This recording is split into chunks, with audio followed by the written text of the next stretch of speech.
The most powerful thing in the world is not money, talent, or connections. It's a single thought believed so deeply that the world has no choice but to respond. And for Napoleon Hill, that one thought came when he had nothing but dared to imagine everything. The rain hammered against the windows of Napoleon Hill's cramped Chicago apartment as he sat at his desk, staring at a stack of rejection letters. It was late 1924, and after 16 years of research, countless interviews, and thousands of pages written, he had little to show for it but debt and doubt. His wife Annie had gone to bed hours ago, but Hill couldn't sleep. The weight of failure pressed down on him like a physical thing. He'd interviewed Andrew Carnegie, Henry Ford, Thomas Edison, giants of industry who'd shared their secrets of success. He'd compiled their wisdom, distilled their principles, crafted a philosophy that could change lives. But who was listening? His bank account held $24.16. His landlord had given him one more week. Publishers called his work too philosophical or not practical enough. One had actually laughed, saying, "Mr. Hill, people want get-rich-quick schemes, not get-rich-slow wisdom." Hill pushed back from his desk and walked to the window, watching the city lights blur through the rain. Below, he could see the glow from Marshall Field's department store, still open despite the late hour. The warm light seemed to mock his darkness. What if I'm not meant to succeed? The thought came unbidden, unwelcome, but persistent. What if all this work, all these years, amount to nothing? He grabbed his coat. He needed air, needed to move, needed to escape the suffocating weight of his own thoughts. The rain had softened to a drizzle as he walked the empty streets, his footsteps echoing off the wet pavement. He found himself standing before Marshall Field's, drawn by the window displays. Fountain pens arranged like jewelry. Leather-bound books positioned as treasures. And there, in the center, a sign that made him stop cold. The greatest achievement was at first and for a time a dream. Hill read it again. Then again. It was a quote from James Allen, words he'd read before but never truly heard until this moment. He stood there, rain-soaked and shivering, as something shifted inside him. The walk back to his apartment was different. His steps had purpose now, urgency. He burst through the door, not bothering to remove his wet coat, and went straight to his desk. From the drawer, he pulled out his checkbook, nearly empty, almost useless. But not tonight. With deliberate strokes, he filled out a check. Pay to the order of Napoleon Hill. Amount, $1 million. He signed it with a flourish, dated it for 1 year in the future, and pinned it to the wall above his desk. Annie found him the next morning, still at his desk, surrounded by fresh pages. "Napoleon? Have you been up all night?" He looked up, his eyes bright despite the exhaustion. "Annie, I've been asleep for months. Maybe years. But I'm awake now." She noticed the check on the wall and frowned. "What is that?" "A decision," he said simply. "A commitment. Not to the money, to becoming the kind of man who could earn it. But it's just paper. You can't cash a check you wrote to yourself." Hill smiled. "Whatever the mind can conceive and believe, it can achieve. I've been teaching it, but I haven't been living it.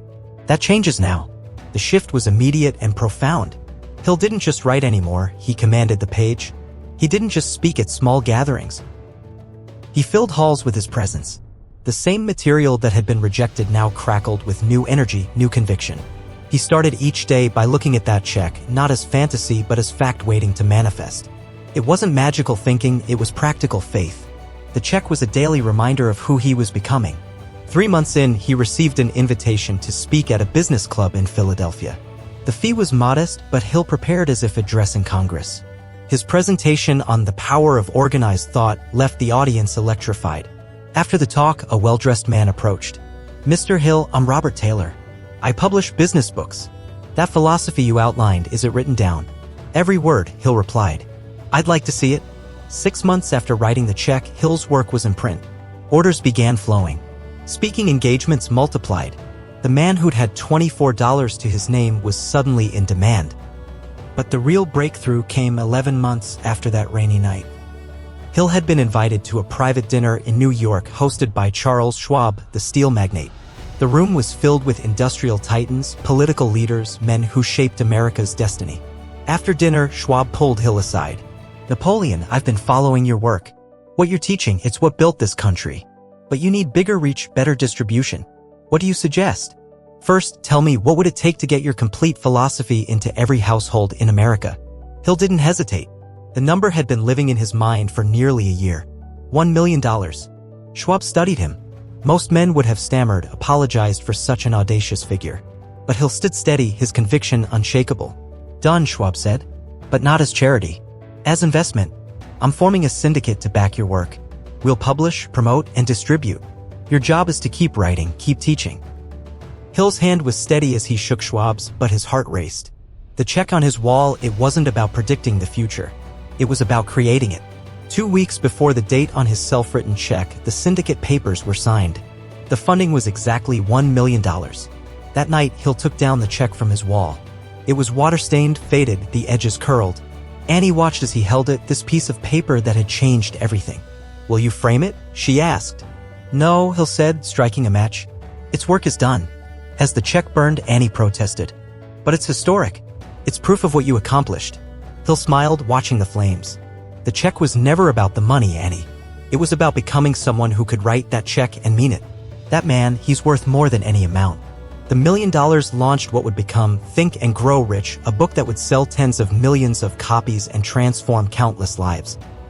But Hill always insisted the real fortune was earned the night he wrote that check, the night he stopped hoping and started knowing. Years later, when asked about that transformative moment, Hill would say, "Most people wait for success to believe in themselves. But that's backwards. The universe responds to conviction, not to need." That check wasn't a wish. It was a declaration. You don't wait for the world to believe in you. You believe first, and the world follows.